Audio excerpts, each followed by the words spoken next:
पीछे हट जाओ। हम लोग पीछे। महिला आरक्षण बिल थोड़ा आगे। आप एक बात सुनिए, कोई महिला आरक्षण के बिल के खिलाफ कोई नहीं है, कोई पार्टी नहीं है, कोई सांसद नहीं है, ये बात समझना होगा।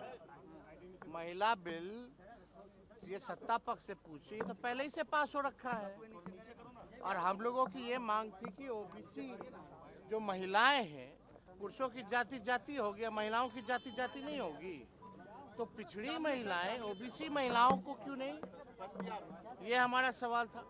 लेकिन ये पूर्व में पारित हो गया, हम लोगों की संख्या नहीं थी, वरना हम लोग चाहते थे कि भाई ओबीसी महिलाओं को भी जो है आरक्षण मिले, लेकिन नहीं हो पाया। ये आनन फानन में जब 5 राज्यों का चुनाव चल रहा है, तो ये आनन फानन में इसलिए लाया गया कि डीलिमिटेशन की जो बातें थी और जो सेंसस जो होना है, लेटेस्ट सेंसस, ये साफ तौर पे इसलिए था, ये लोग जो दे रहे थे 2011 की जनगणना को लेकर के होता, लेकिन हम लोग का है कि भाई जो लेटेस्ट जो 25 की जो जनगणना है उससे होगी, तो जाहिर से तौर पे पिछड़ों की, अति पिछड़ों की, दलितों की जो आबादी है वो बढ़ेगी, तो आरक्षण फिर देना होगा इन लोगों को, जाति जनगणना कराना पड़ेगा। उसलिए ये लोग आनंद फानन में महिलाओं का कवच ला करके अंदर जो हिडन एजेंडा जो आरएसएस भाजपा का है वो लोग ला रहे थे, तो ये बिल तो गिरना तय था। और आप भी जान रही हैं कि भाजपा के लोग इतने बेवकूफ़ तो है नहीं, वो भी जान रहे थे कि 2/3 मेजॉरिटी उनके पास नहीं है, फिर भी लाया गया ताकि ये दिखा सके कि बड़े महिला के हितैषी लोग हैं।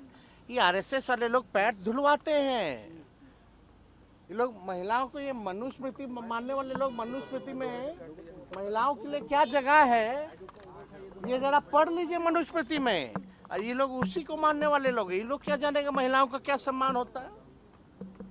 इन लोगों को कोई मतलब नहीं है, इन लोगों को केवल अपनी राजनीति चमकाने से ही मतलब है और कुछ नहीं।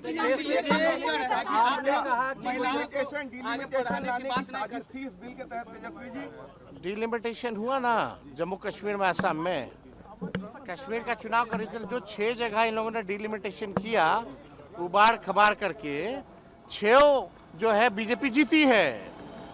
तो इनकी साजिश यही थी कि भाई जहां इनका, क्योंकि आप अगर ट्रेंड देखिएगा या डेटा देखिएगा तो आपको पता चल जाता है कि भाई कौन सा सीट किसका मजबूत है, कौन सा बूथ किसका मजबूत है। जो आपका मजबूत होगा काट देगा, 4 जगह 4 भाग में कर देगा। तो ये तो साफ साजिश है। असल में इन लोगों का एजेंडा संविधान को बदलने का है। डिलिमिटेशन के बाद ये लोग चाहते थे कि भाई इनकी मेजॉरिटी 2/3 से ज़्यादा आ जाएगी तो संविधान बदल देंगे। असल एजेंडा इन लोगों का ये है, और हम लोगों के रहते हुए बाबा साहब अम्बेडकर के संविधान को कोई नहीं बदलेगा। जी, आपने कहा बंगाल, गुजरात से जो है बिहार चलेगा, लेकिन सुबह सम्राट चौधरी ने 5 ऐसे बड़े फैसले ले लिए हैं, कहा कि बिहार में शराबबंदी जो है वो लागू रहेगी, कई ऐसे जो है फैसले ले, नीतीश कुमार के जो काम था उसको अब आगे बढ़ा रहे हैं। कोई कैबिनेट में निर्णय हुआ है क्या? अरे बोली यार, जारी किया गया, जरूरत क्यों आना पड़ी? ये बोलने की जरूरत ही क्या है?